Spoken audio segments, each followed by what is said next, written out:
ভর দুপুরবেলা থেকে টোটো করে হাতিবাগান ঘোরার পর পুরো পোড়া কালি হয়ে এসছি সিথির মোড়ে মেলাতে।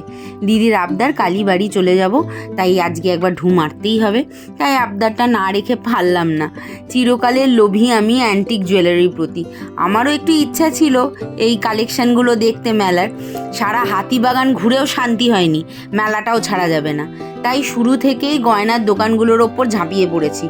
টুকটাক অনেক কিছুই কিনলাম, কিন্তু এই দোকানটার কালেকশন ছিল অসাধারণ। একটা জার্মান সিলভারের ব্যাঙ্গেল নিলাম, অনেকগুলোই পছন্দ হয়েছিল। শেষে ওই স্টলটার দিদি একটা মাল্টি কালারের ব্যাঙ্গেল আমাকে বার করে দিল। অসাধারণ! ওটা না নেওয়ার দৃশ্যটা আমি করতে পারতাম না।